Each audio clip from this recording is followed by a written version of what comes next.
The Scarab's Vengeance. Secrets of an Ancient Egyptian Temple. In the remote reaches of an ancient Egyptian desert, where the scorching sun gave way to nights as cold as the grave, an age-old temple dedicated to Khepri, the god of rebirth and transformation, stood silent and forgotten. Its crumbling walls whispered secrets of a once great civilization, and within its hidden chambers lay relics that defied mortal understanding. It began when a group of temple servants, tasked with restoring and cataloging ancient artifacts, uncovered a mysterious chamber concealed behind a false wall.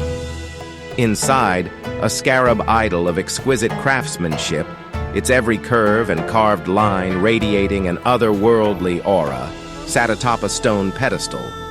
The idol, encrusted with the dust of millennia, seemed almost to pulse with a life of its own.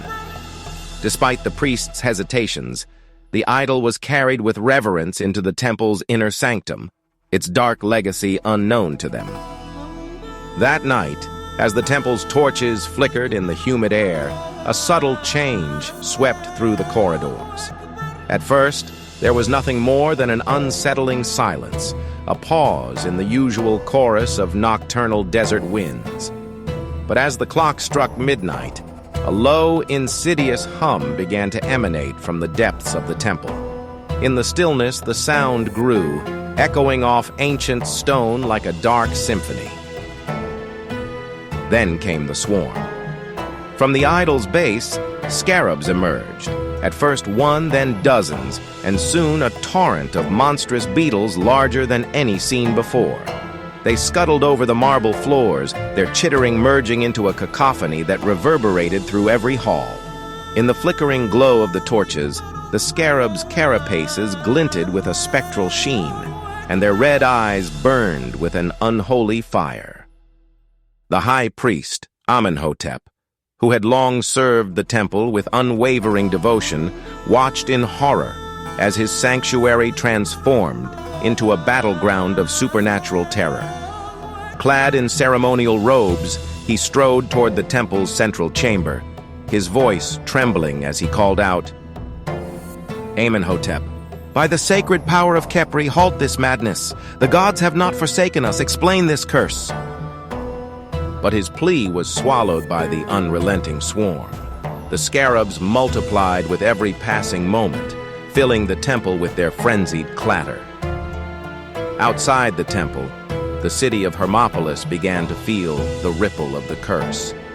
Citizens vanished from their homes in the dead of night, taken by what many whispered was a plague, a monstrous, beetle-like swarm heralding doom. As the nights grew darker and the curse tightened its grip, Amenhotep gathered the temple elders. Under the pallid light of a crescent moon, they convened in a secret chamber, poring over ancient scrolls and forbidden texts. Their voices hushed in dread as they realized that the scarab idol was no mere relic. It was an instrument of ancient vengeance, a relic meant to punish the hubris of those who dared disturb sacred rest. Elder, the inscriptions foretell a time when the voices of the forsaken shall rise. The idol carries the wrath of our ancestors, and now it seeks retribution upon us. Driven by both desperation and duty, Amenhotep embarked on a perilous quest to decipher the cryptic incantations that might appease the vengeful spirits. His nights were spent in candlelit isolation, deciphering texts that spoke of sacrifices, of offerings of blood and spirit, to restore the balance between the living and the dead. The more he learned, the more he realized that the curse was not a simple malediction, but a cycle of decay and despair that had been set in motion long before his time. Outside the temple, chaos reigned in Hermopolis.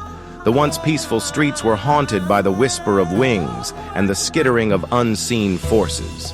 Families barricaded themselves behind locked doors, and the city's markets lay abandoned, shrouded in the terror of inexplicable disappearances. The scarabs, carrying with them the voices of the forsaken, moved relentlessly, weaving through the alleys like a living plague. One fateful night, as Amenhotep chanted the ancient verses beneath the altar of Khepri, the temple trembled. The idol pulsed with a fierce, otherworldly light, and from the very walls, the anguished cries of the dead rose in a spectral chorus. For a brief, heart-stopping moment, the boundary between the mortal realm and the realm of the cursed blurred, and Amenhotep felt the weight of every lost soul press upon him. In that excruciating silence, a decision was made. With trembling resolve, the high priest ordered a final, desperate ritual, a ritual meant to bind the curse once and for all. Surrounded by his loyal acolytes, Amenhotep recited the forbidden incantations. His voice, filled with both hope and despair, echoed off the ancient stone, intertwining with the haunting clamor of the scarabs. As the ritual reached its climax, the scarab swarm recoiled, their furious chittering giving way to a mournful dirge. The idol's glow softened, and the voices of the Forsaken seemed to weep in unison, a lament for a past steeped in blood and betrayal. But even as the curse appeared to be quelled, a deep foreboding lingered in the air, a warning that such ancient powers never truly rest. In the aftermath, Hermopolis remained scarred by the night's terrors. Amenhotep, now forever changed, bore the sorrow of his people and the haunting memory of the curse. The scarab idol was sealed away, hidden deep within the temple, a silent reminder of the day when ancient vengeance walked the earth. Thus the tale of the scarab's vengeance passed into legend, a cautionary chronicle of hubris, retribution, and the eternal cycle of decay and rebirth.